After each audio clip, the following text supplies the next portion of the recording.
মনে করুন আপনি এমন একটি জায়গায় আটকে গেছেন যেখানে বিন্দুমাত্র নড়লেই আপনি খাদে পড়ে নিশ্চিত মারা যাবেন, আবার উপরে ওঠারও কোনো উপায় নেই। তখন কেমন হবে আপনার মানসিক অবস্থা? তো আজকে কথা বলবো কার্ভ শর্ট ফিল্মটি নিয়ে। এই গল্পে কোনো কাটাকাটি মারামারি না থাকলেও গল্পটি আপনাকে বাধ্য করবে শেষ পর্যন্ত মেয়েটার সাথে কি হয়েছিল তা দেখার জন্য। তো আর দেরি না করে মেইন গল্পটি শুরু করা যাক।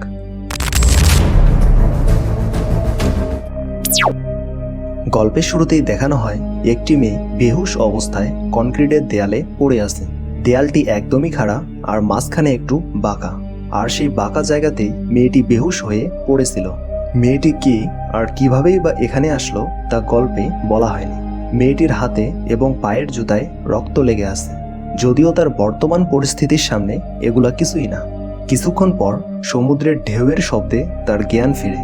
কয়েক মুহূর্ত ধরে সে কিছুই বুঝতে পারে না তার সাথে কি হচ্ছে। এরপর আশেপাশে তাকালে সে দেয়াল ছাড়া আর কিছুই দেখতে পায় না, আর নিচে রয়েছে অন্ধকার সমুদ্র, যার ভয়াবহ শব্দ সবসময় মনের ভিতর ভয়ের সৃষ্টি করছে। মেয়েটি আশেপাশে তাকিয়ে বুঝতে পারে সে না পারবে উপরে যেতে, আর না পারবে বেশিক্ষণ ধরে আটকে থাকতে। তার উপর মেয়েটির একটা পা ভেঙে শরীরের নিচে চাপা পড়ে আছে। মেয়েটি ভয়ে উত্তেজিত হয়ে যায় আর চিৎকার করতে থাকে।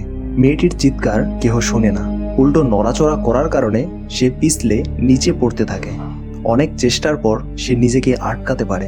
সে আরও অনেক বেশি আতঙ্কিত হয়ে যায়, কারণ নিচে পড়ে যাওয়া এখন শুধু সময়ের ব্যাপার। আসলে এটা একটা পানিবিদ্যুৎ কেন্দ্র। সে যদিও নিচে পড়ার হাত থেকে বাঁচে, তবুও উপরের উঁচু দেয়াল টপকাতে পারবে না।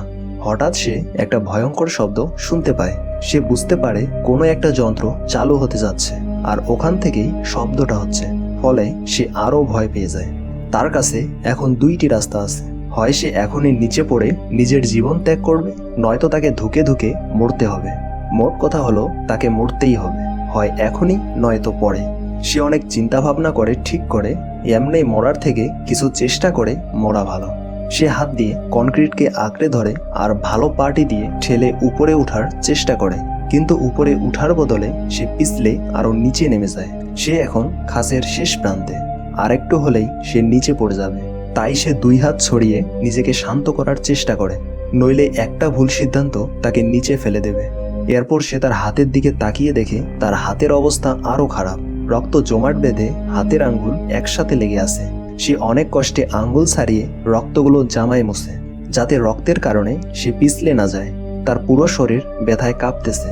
সে কিছুক্ষণ বিশ্রাম নেওয়ার পর আবার উপরে ওঠার প্রস্তুতি নেয়। সে তার হাত ও ভালো পাটি দিয়ে একসাথে উপরের দিকে ঠেলা দেয়। সৌভাগ্যবশত সে এবার কিছুটা উপরে উঠতে পারে।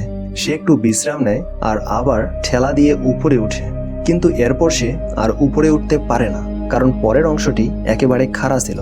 এখন ব্যথা আর ভয়ের কারণে তার হ্যালোসিনেশন হতে থাকে। সে দেখে দেয়ালে রক্তের ছাপ, কিন্তু সেখানে তার শরীরটা নেই।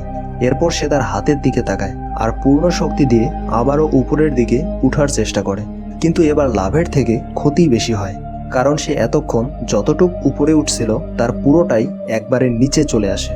এরপর আবার তার হ্যালোসিনেশন হয়।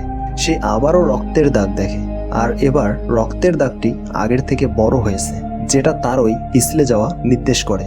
এরপর সে শান্ত হয়ে আবার উপরে ওঠার চেষ্টা করে, কিন্তু এবার সে আর আগের মতো শক্তি পায় না, কারণ দেয়ালের সাথে ঘষা খেতে খেতে তার শরীর থেকে অনেক রক্ত বেরিয়ে গেছে। এরপর সে সব আশা ছেড়ে দিয়ে আকাশের দিকে তাকিয়ে সৃষ্টিকর্তাকে ডাকতে থাকে। একটু পরেই আকাশ থেকে বৃষ্টি পড়া শুরু হয়। সে জানে না এই বৃষ্টি তার উপকার করবে নাকি মৃত্যুর দিকে ঠেলে দিবে, কিন্তু বৃষ্টির ঠান্ডা পানিতে সে অনেক শান্তি অনুভব করে।